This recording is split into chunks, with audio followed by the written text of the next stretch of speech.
Assalamu alaikum. Hello everyone. Today inshallah we're going to be learning about chapter 11, which talks about depreciation, impairment and depletion.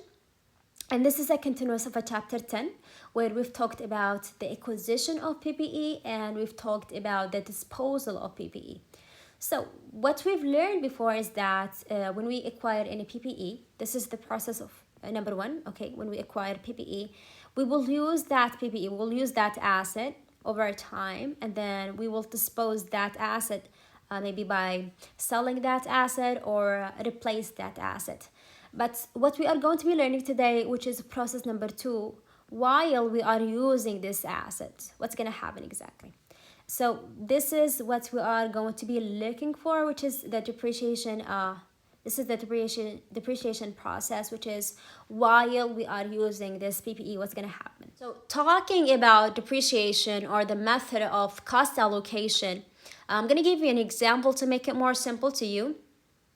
So let's say, for example, we've had a business and we've decided to acquire a truck, right? And maybe that truck worth $10,000, right? And we are estimating from our experience that it'll have like a useful life of 5 years, right? So we've acquired that asset of $10,000, and after 5 years, we are estimating we will sell it with $3,000. So this is, let's say, we call it a residual value or the salvage value, right?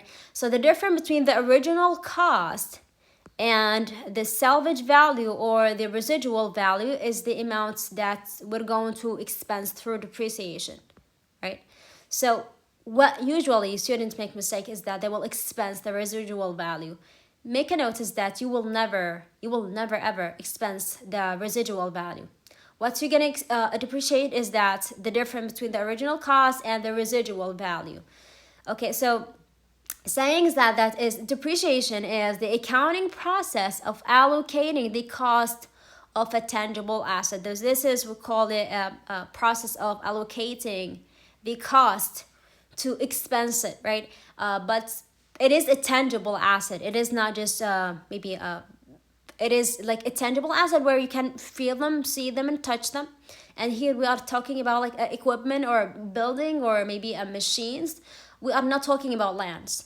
Lands cannot be depreciated because usually with time, the value of the land will goes up because it has like unlimited life and it won't be depreciated ever, right? But for example, equipment or machines, with time it will lose its value. It will be used up and it'll be depreciated over time.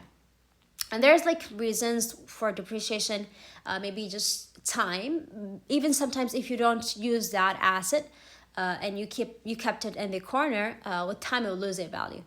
Or sometimes because of the usage. The more that you use that asset, the more it will lose its value, right? So it is the accounting process of allocating the cost of a tangible asset to expense in a systematic and a rational manner to those period expected to benefit from the use of the asset. And we have like a different type of allocating the cost. If it's fixed asset or a plant asset, we will expense them through depreciation. If it's intangible asset, we will expense them through amortization. If it's a mineral resources, we will expense them through depletion. What is a mineral resources? Like iron or diamond, which is like a natural resources. And here we have 3 basics questions, or I say 3 basics information that you needed to know so you would be able to depreciate an asset. The first one, which is what is depreciable based. In Introduction to Accounting 2, we usually call it depreciable cost, which is the original cost, deduct from it the residual value. And then we will have what is the asset useful life, because remember, when a company acquired any asset, they will have like a planning for how much is it gonna last, how much are we going to be using that asset for, maybe 5 years, maybe 6 years. So yeah, we need to know like the useful life of that asset. And thirdly, we needed to know like what is the method of cost apportionment is the best, because now we will see like different type of method and we have like different type of asset. So we will see which one of them is the best or let's say which one of them is more eligible to use. Okay, so the first thing that we needed to calculate, which is the depreciable base. So this is the original cost. We will deduct from it the residual value, and this is the depreciable base that we're going to be using. And then we have the estimation of a service life. So the service life often differs from a physical life. And what does that mean? So let's say that we've had a truck and we've been using that truck for 10 years, and this truck cannot serve us anymore. It's useless. Although this truck is still physically there. This is what we mean is that service life, it's a difference from a physical life. And we are talking about if the service life, it's less than the physical life, a company will retire the asset. And there's like different type of reasons, maybe because of a physical factor, casualty, or maybe like it is dangerous to use, or maybe the asset is expired and we cannot use it anymore, or maybe because of the economic factor, inadequacy, or superstition, or maybe obsolescence, where the asset is not efficient anymore, or maybe there's like a new trends and new technology that we could have replaced with our asset, and it could have give us like a better result. And then we have the method of depreciation, which is we are required to use like a systematic and a rational method. And we have like a different type activity method, which is units of use or production. We have the straight line method. We have diminishing or accelerated or charge method. And there's two ways to calculate them, maybe using the sum of the years digit or the declining balance method. And these are not a new terms to you. We've used activity method in Introduction to Accounting to straight line method and the declining balance method. So today we're going to be learning about those method in depth. And then we have the first method, which is the activity method. And we're going to be using this example for the whole, let's say these three method.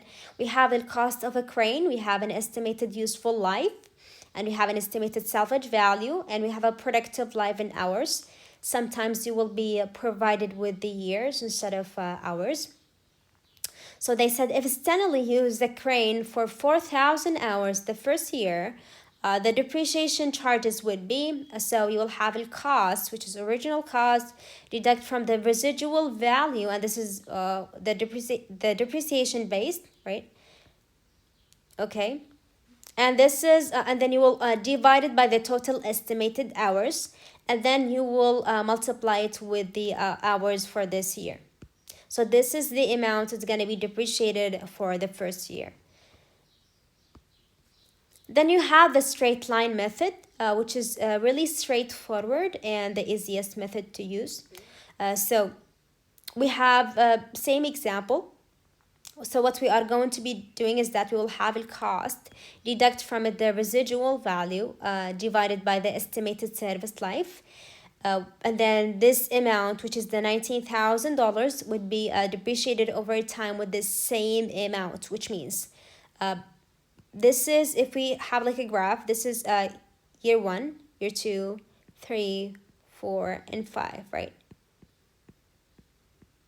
Each year, this $19,000 would be depreciated with the same amounts. So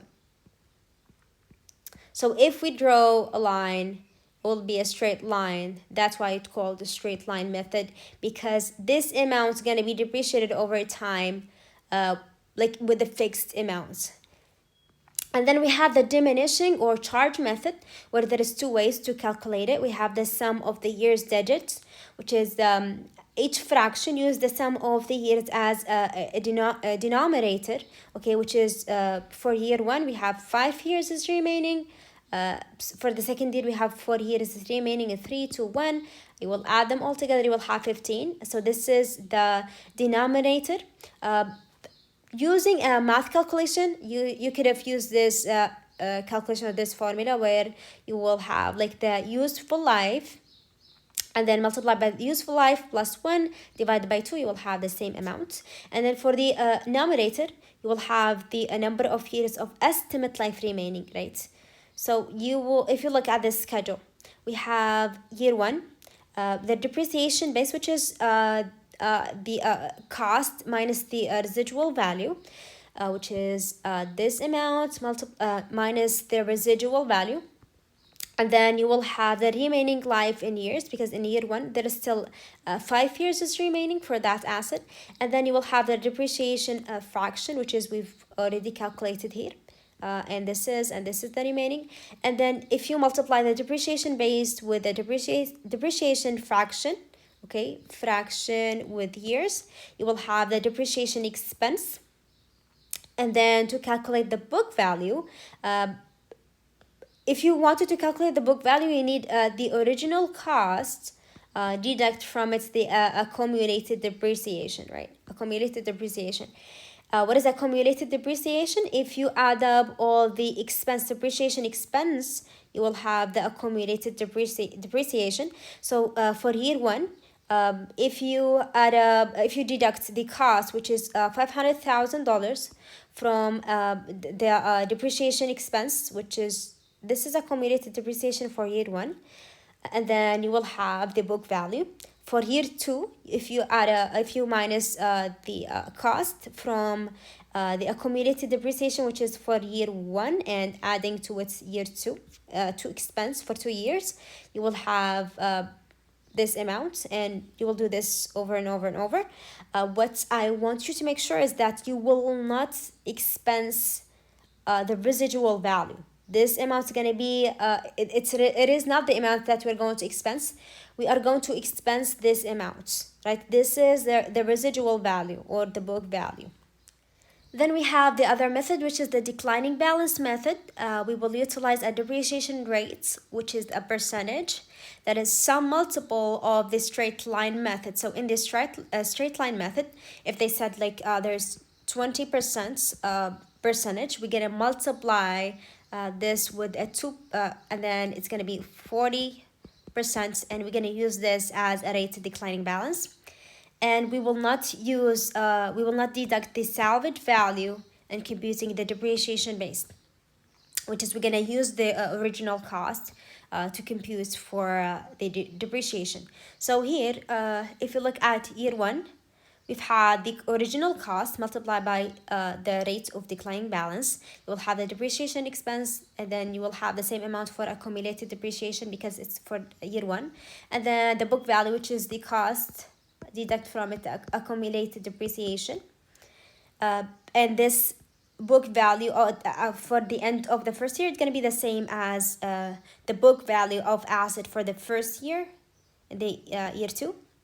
You're going to multiply it with 40, and you will have the depreciation expense. You will add them all up. You're going to have accumulated depreciation for a year two. And then you will have the original cost, which is $500,000. Deduct from it the accumulated depreciation. You will have the book value, and you will do this over and over and over till year 5. You will not calculate the depreciation expense. Instead, you will deduct the book value and the residual value, because book value cannot go below the residual value, so you will have the difference, and it will be the depreciation expense for year 5. And this is why usually we call it like a blog, which is going to be different than the other years. Here we are going to be discussing some other depreciation issues, which is the component depreciation. What is the idea behind this is that some company, their fixed asset, it is not always just one single unit. There is some associated part go alongs with this property, plant, and equipment. For example, if we have like a machine, that machine cannot be operating without a generator. So if you're going to be charging the depreciation, those parts which is go along with the asset should be charged. But the issues that we are talking about is that so let's say, for example, if this machine has like a useful life of 20 years, but this generator has like a useful life of 5 years, we cannot add them all up, let's say, or charge them with the same amount. We have to depreciate them separately, and then add them all up, and this is what we are going to be looking in the next example. So the IFRS requires that each part of those items that is significant, if it's significant to the total cost of the asset, must be separated, depreciated separately. So we have here an example of a EuroAsia Airlines purchased an airplane for $100 million, and the airplane has a useful life of 20 years and a residual value of 0. And they are using the straight line method for depreciation.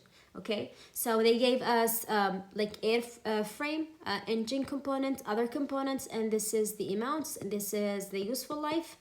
So we're gonna be let's say calculating the depreciation for each one of those components.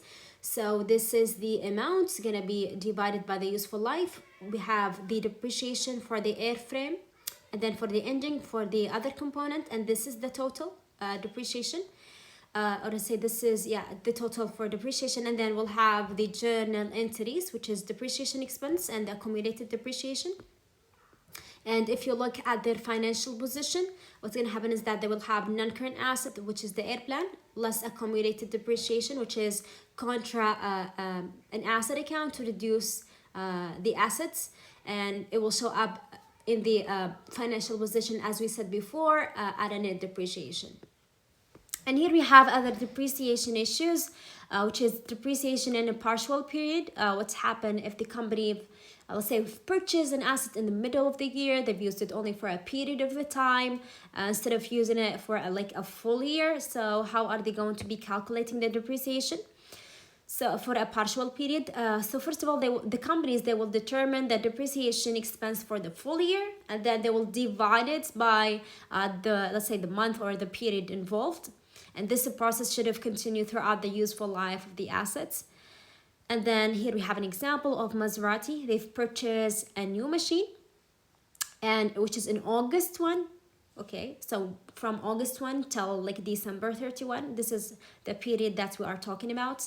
And the cost of that machine was 115,000, and the company estimated estimated the salvage value of 24,000, and it has like a useful life of 5 years, and the working hours estimated 21,000 hours.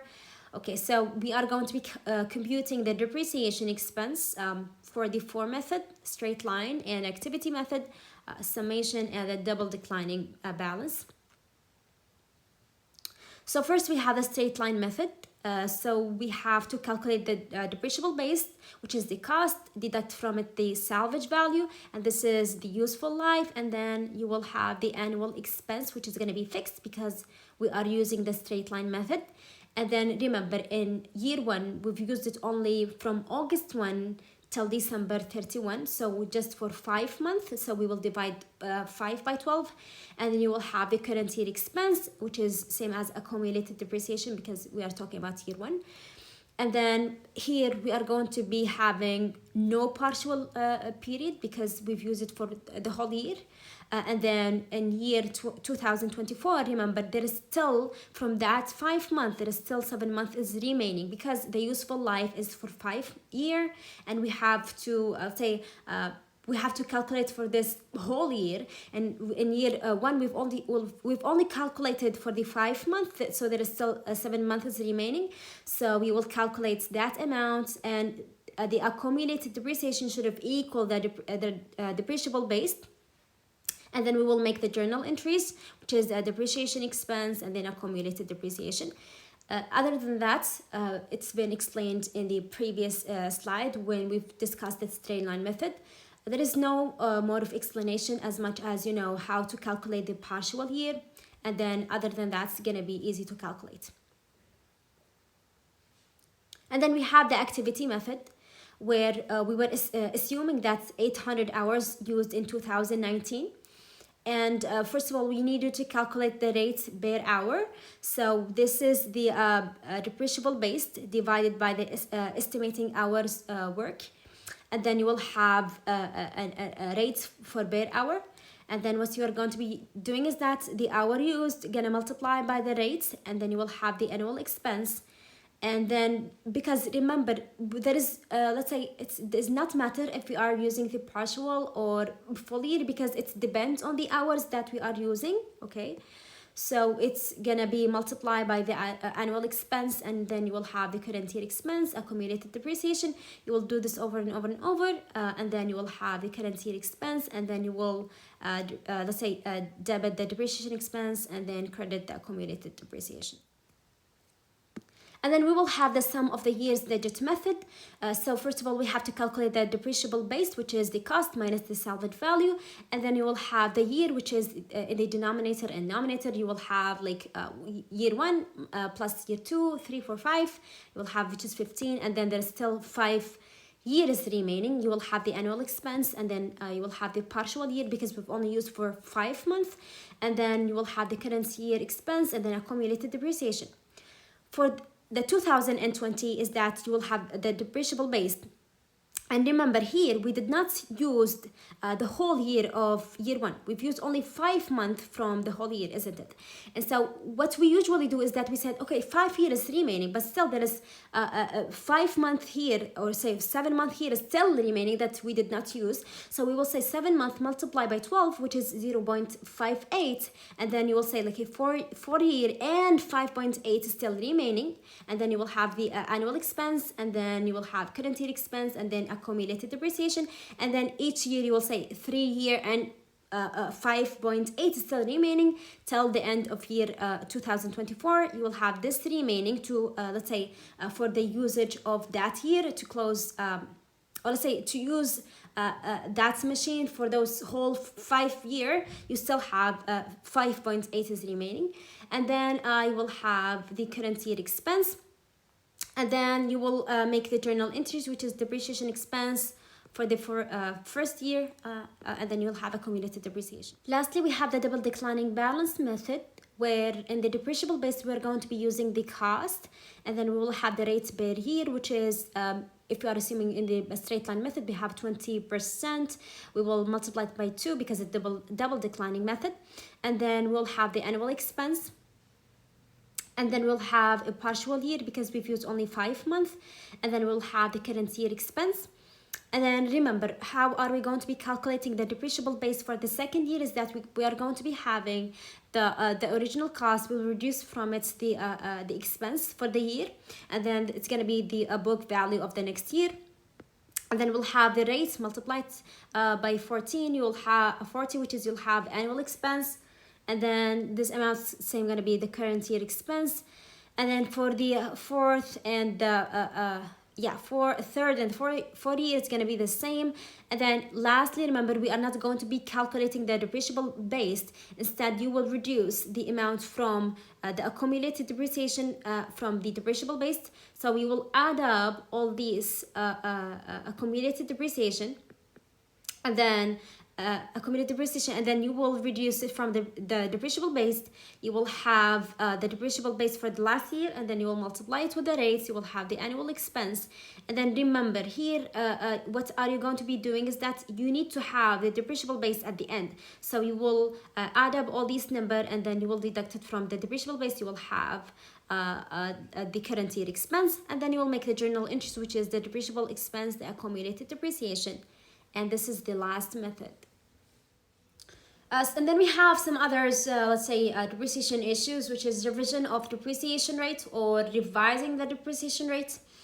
What is behind this concept is that, let's say, for example, that we've been using like a depreciation rate like 20% over time, and then we've realized that that rate is not reflecting the reality, and we need to make that change.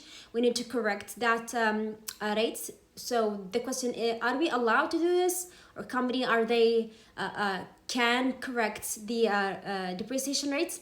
In IFRS, yes, they could have changed it, and it could be for like a lot of reasons.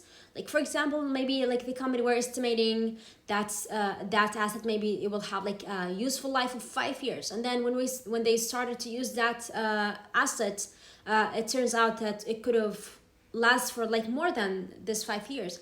and then they decided to change or like make that correction, but there's like some rules that we have to follow, which is like if we are going to be making any correction or changes, it should be for this period of a time, or like for prospective period, which is for like next period, and like for previous period we cannot make any changes.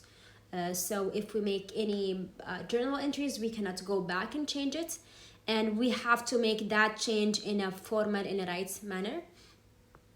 And here we have like an example for this company. They've purchased an equipment for 510,000, and they were estimating that it will have like a useful life of 10 years, and then they were estimating also the residual value of $10,000. And then they've been recording or depreciating that asset for 7 years using the straight line method. And then in year 8, it is determined that the total estimated life should be 15 years. So they were estimating it will last for 10 years, and then they realized it will last for 15 years. And the residual value, it will be for 5,000 instead of 10,000. So the question, what is the journal entries to correct the prior year's depreciation? We cannot make any journal entries. There is no entries required because we cannot, as I said, correct or change any prior journal entries. But for calculating the depreciation expense for 2019, we kind of make that calculation. So first of all, we have to calculate the equipment cost, isn't it? Which is the original cost, and then you will deduct from it the salvage value. And here we are talking about the prior year. Okay, so and then we will have the depreciable base, and this is the useful life, what we were estimating it will last for 10 years. And then if you divide it by the depreciation base, you will have the annual depreciation. And we've been depreciating that asset for 7 years, so you will multiply it, you will have the accumulated depreciation. Reducing from the original cost, you will have the net book value, and then you will make the changes, which is after what we've been estimating that it will last for more than a 10 year. So this is the net book value that we've corrected here, or calculated here, sorry. And then this is the salvage value of the new estimation. It will be we will sell it with this amount, and then we will have the depreciable base, which is reducing the net book value from the salvage value, which is the cost from the salvage value. And then you will have the useful life remaining, because remember we were estimating that it will be last for 10 years, but then it's been correcting to 15 years, isn't it? And we've been depreciating this asset for 7 years, so there's still 8 years remaining. So you will divide it by the depreciable base, you will have the annual depreciation, and then you will make the journal entries for depreciation expense, and then for accumulated depreciation. And this is how we are going to be revise the depreciation rate. And in learning objective 3, we are going to be learning about impairments, and it's kind of a new concept to you. Impairment, the simple idea behind it is that when something bad happened to the asset, and the asset use it utility, so it will not serve you enough than its original intent. So in a long-lived tangible asset, here we're talking about tangible assets, is impaired when a company is not able to recover the asset carrying amount, either through using or selling that asset. So remember, the idea behind the asset is that we are believing that asset will provide us a future benefit. And if something bad happened to that asset and the cost is more than the benefits, there is no point of keeping that asset in there, because even if we use that asset or sell that asset, we cannot let's say generate enough cash to carry to recover the asset carrying amount. So on an annual basis, companies review the asset for indicators of impairments, which is a decline in the asset cash generating ability, allows through use or sale. And there's two process to recognize the impairment. First of all, we have to ask, is there any impairment, yes or no? And then we have to know like the amounts of recognizing the impairment. So here we have if impairment indicators are present, then the impairment test must be indicators or conducted. So here we have an example. We are assuming that that company have it is impairment test. They are going to be testing the impairments and for its equipment, and the carrying amount of the equipment is 200 euro, and the fair value, which is less cost to sell, is 180, and the value in use is 205 euro. Okay, so this is the carrying amount, and this is if we are going to be selling that asset, we're going to be generating 180, and this is the value in use, which is if we use that asset, this is how much we are going to be generating, and this is like the book value, which is the original cost. And so what we are going to be doing is that we are going to be using the higher unless the value in use or the fair value, and then it's going to be the amount, which is the recovery amount, and then we will compare it with the original cost. If the recovery amount is more than the carrying amount, which is if the benefit is more than the cost, there is no need for impairment. But if the opposite, where the recovery amount is less than the carrying amount and we cannot recover the cost, there is impairments, and we have to recognize that loss, which is the difference between the recovery amounts and the carrying amounts. So we will make that journal entries, which is loss in impairments and accumulated depreciation. Loss in impairment will reduce the net income in the income statement, and the accumulated depreciation will reduce that equipment in the balance sheet. And here we have, let's say this is an example for impairment. At December 31, this company have like an equipment with a cost of 26 million, okay? And they have an accumulated depreciation of 12 million, and the equipment has a total useful life of a 4 year with a residual value of 2 million. And they give us like more information, which is the equipment carrying amount is 14 million. How did we come up with the carrying amount? Which is the depreciable base. So if you took the original cost, deduct from it the residual value, you will have the carrying amount. And then they've used a straight line depreciation, where the depreciation was 6 million. How did we come up with this depreciation charge? The depreciation base, which is the original cost, deduct from the residual value, divided by the useful life, and then you will have the depreciation charge. And then they've gave us that they've determined that the recovery amount for this base or for this asset is at December 31, 11 million. Okay, so this is the recovery amounts. And the remaining useful life of the equipment after December 31 is 2 years. Okay, so what are we going to be doing is that they give us the carrying amounts and they give us the recovery amounts. Since the recovery amount is less than the carrying amount, there is an impairment, and we will recognize the loss. So we'll have, which is the difference between them. So loss in impairment and accumulated depreciation. And then we needed to update the carrying value. So this is the original cost of the equipment, and accumulated depreciation. We've had previously a depreciation of 12 million, and now since we have more we have recognized more of that loss, which is 3 million. So adding to it, we'll have 15 million, and then you will reduce that from the equipment. You'll have the carrying value of 11 million. And then they've determined that the equipment total useful life has not changed. So it remains still 2 years. However, the estimated residual value of that equipment is now 0. So now it's worth nothing. And they continue to use the straight line depreciation and make the following journal entries to record the depreciation for 2021. So since we are going to be calculating the depreciation for 2021, we needed to know the depreciation base and the residual value and the useful life. So this is the carrying amount, which is 11, and the residual value is 0, and the useful life is, which is the remaining, which is 2 years.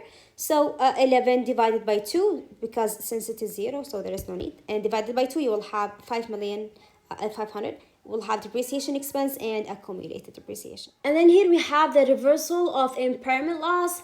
And let's say the idea behind it is that, let's say we've recognized a loss, and then after a while or after the period of time, we've realized that there is actually no loss. There is no loss, but we've already recorded that loss or recognized that loss. Is there any way to reverse that transaction? Yes, and here's an example. We have Tan Group. They've purchased an equipment on January 1 in 2019 and for $300, and the useful life is 3 years, and there is no residual value. So this is the 3 years, and they gave us the original cost and divided by 3, which is useful life. We'll have, this is the depreciation based, and this is the carrying amounts for the 3 years. And they've recognized a loss of 20,000. So we've had loss on impairments and accumulated depreciation. And then because we've recognized a loss, we will reduce the carrying amounts, and it will be $180, and we'll divide it by 2 because the remaining years is 2. And we'll have carrying amount for the both 2 years, which is the 2 years is left.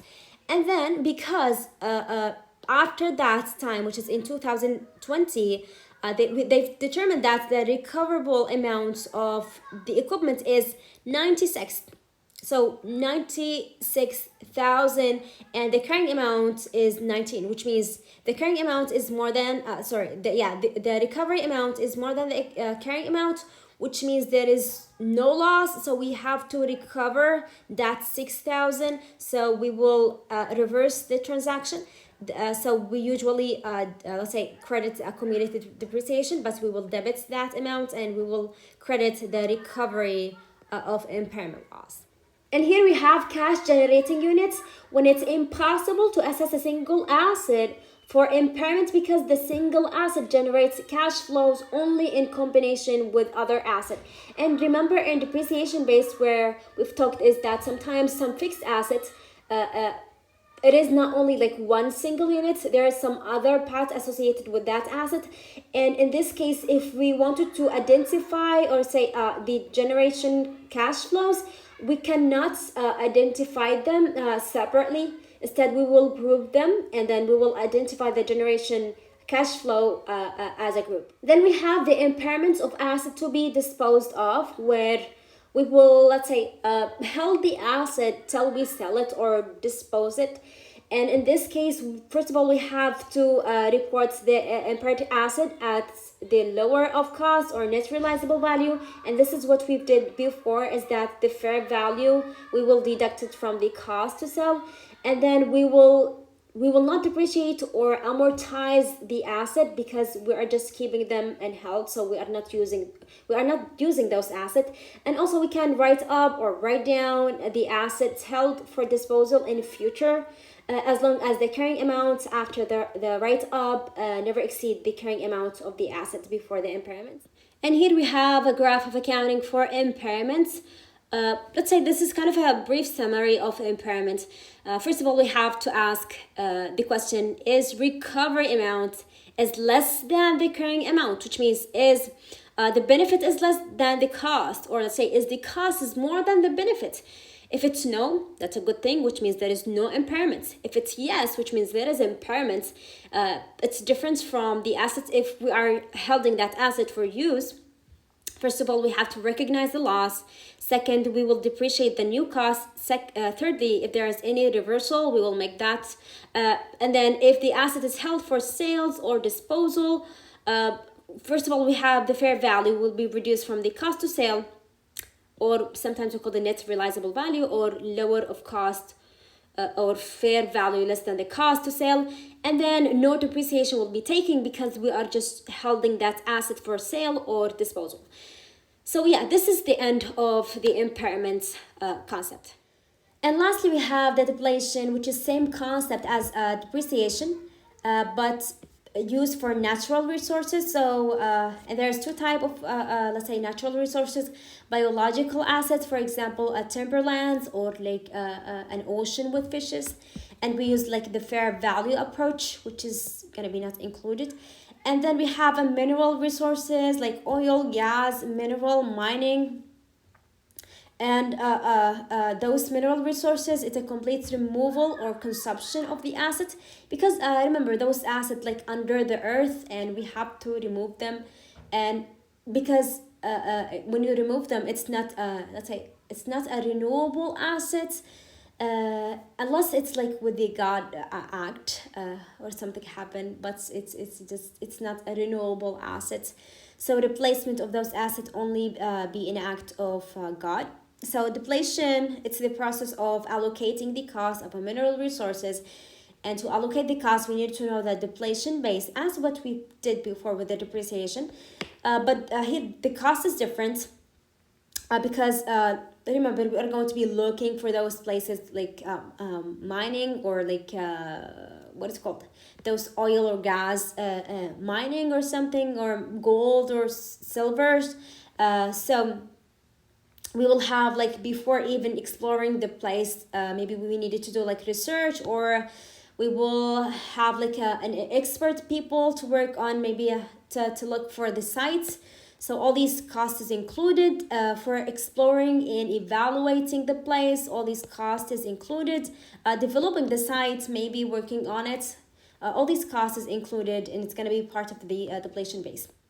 Then we have right off the resources cost. So normally companies compute depletion on a unit of production method, which is activity approach. Depletion is a function of the number of units extracted during the period. Why do they usually use the activity approach? Because remember, they are going to be working on exploring that mining, or trying to look for those gas or any of those natural resources. So that's why they use the activity approach. And this is the calculation. We are going to be using an example here to show you how to use this calculation. So here we have this company. They've acquired the right to use 1,000 acres of a land in South Africa to mine for silver. So they are looking for silver, and the lease cost, the lease cost is 15,000, and related for exploring. So the cost on the property are 100,000. Intangible development costs incurred in opening the mine are 815,000, and they are estimating that the mine will provide approximately 100,000 ounces of gold. So they were looking. So this mine is for. They were looking for a silver, and then they are estimating that they will have like 100 gold. Okay, so first of all, we have to calculate the depletion cost per unit, isn't it? So we have the total cost, which is adding all these costs, 15 and 100,000, and for the intangible development, which is going to be million. And then you will and then they did not mention the residual value, so it'll be 0. And then we'll have total estimated units available, which is the ounces of gold that they are estimating. And then we're gonna have like bare ounces, which is the depletion cost per unit. And then after the let's say the exploring process, they've had 25 ounces in the first year. And we've already calculated the depletion cost per unit, so we will multiply this amount, and we will have inventory debited and credit accumulated depreciation. And this is how it's going to be showing up in the statement of financial position. Silver mine at cost, and because this is the cost of let's say collecting those silvers, and then we will reduce it from accumulated depreciation. And depletion cost related to inventory sold is a part of cost of goods sold. Lastly, for presentation on the financial statement, so basically what we've talked about exploration and evaluating, there are some like accounting policies from E&E expenditure. So whatever a company is in a mining field, they have to follow the accounting policies. And to follow those accounting policies for the E&E expenditure, which include when they recognize the expense, and also the amounts of assets and liability, income and expenses, and operating cash flow arising from the exploration for and evaluating of mineral resources must be evaluated independently. So yeah, this is the end of the chapter. I hope you enjoyed, and thank you for your listening.